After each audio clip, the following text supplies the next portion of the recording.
बिस्मिल्लाहिर्रहमानिर्रहीम। अस्सलाम वालेकुम व्यूवर्स, मैं हूं एडवोकेट एहसन कुरैशी। आज हम डिस्कस करेंगे इमरान खान तोशाखाना केस 2 में बरियत की दरख्वास्त पर फैसला महफूज किया गया है। अभी फ़र्द जुर्म आयद नहीं हुआ। ये बरियत की दरख्वास्त क्या होती है और फ़र्द जुर्म आयद करने से पहले बरियत की दरख्वास्त का क्या मकसद होता है, इसके ऊपर आज हम डिस्कस करेंगे। और ये भी डिस्कस करेंगे कि क्या बरियत की दरख्वास्त मंजूर हो सकती है या नहीं होगी। इससे पहले कि मैं अपनी वीडियो का बाकायदा आगाज़ करूं, आपसे गुजारिश है अगर आप मेरे चैनल पर नए हैं तो इस चैनल को सब्सक्राइब कर लें और इस वीडियो को भी ज़्यादा से ज़्यादा लोगों तक शेयर करें ताकि ये मालूमाती वीडियो ज़्यादा से ज़्यादा लोगों तक पहुँचाई जा सके।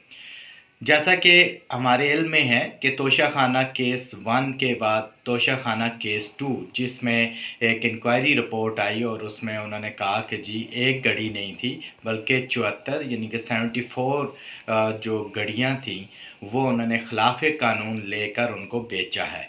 वो एक दोबारा से रेफरेंस आया और बाद अज़ां उसको FIA के हवाले किया गया। उसका ट्रायल चल रहा है। स्पेशल जज सेंट्रल जो सेशन जज के इक्वल होता है, शारक अर्जुमन साहब, उसकी अडियाला जेल में समाअत कर रहे हैं। जो बुशरा बीबी हैं, तोशाखाना केस 2 में उनकी ज़मानत हो चुकी थी, इसलिए वो रिहा हो गई।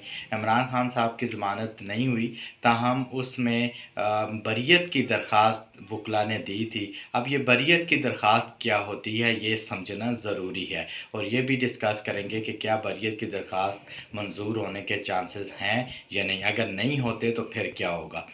जो मजिस्ट्रेट ट्रायल होता है, मजिस्ट्रेट ट्रायल में जब चार्ज फ्रेम हो जाता है यानी कि फ़र्द जुर्म आयद हो जाती है तो मजिस्ट्रेट के पास CRPC का सेक्शन 249A के तहत उसके पास ये पावर होती है कि वो किसी मुल्ज़म को चार्ज फ्रेम होने के बाद अगर वो ये समझे कि ये चार्ज ग्राउंडलेस है और ये जो चार्ज फ्रेम किया गया है इस पर अगर शहादत आ भी जाए तो मुल्ज़म को सज़ा नहीं हो सकती, तो वो जब कोई पार्टी 249A की एप्लीकेशन दे दे और जज खुद भी अगर समझे कि ये इसका ट्रायल चलाने का कोई मकसद नहीं है चूँकि मुल्ज़म को सज़ा नहीं हो सकती इस चार्ज के तहत, तो वो 249A के तहत मुल्ज़म को बरी कर सकता है मजिस्ट्रेट।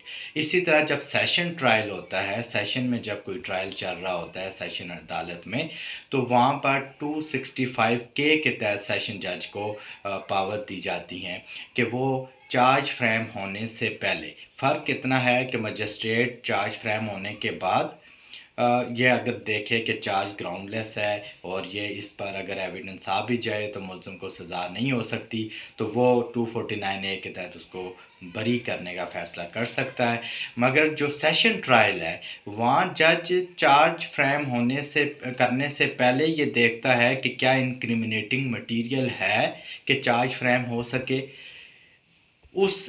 उस हवाले से 265K की जो एप्लीकेशन है वो वकला ने दी। उन्होंने कहा कि जी चार्ज फ्रेम ही नहीं हो सकता चूँकि ऐसा कोई ऑफेंस कमिट ही नहीं हुआ और ऑलरेडी एक तोशाखाना केस 2 जो बनाया गया है उससे पहले एक केस 1 जो तोशाखाना केस था वो भी इसी किस्म का था और उसमें जो है वो बरी हो चुके हैं।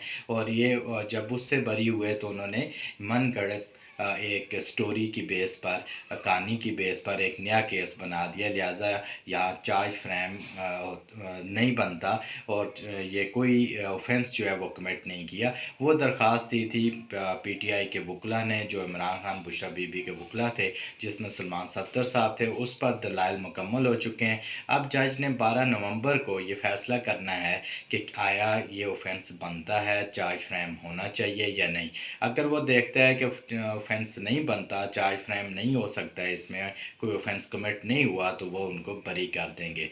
बादिय नज़र में जो केस है वो ऐसे ही है जैसा कि तोशाखाना केस 1 था और उसमें भी बरियत होगी। मगर इस वक्त जो मौजूदा सूरत हाल है उसमें ये कोई बहीद नहीं कि ये दरख्वास्त उसको नामंजूर करेंगे और चार्ज फ्रेम करके बाकायदा ट्रायल करेंगे।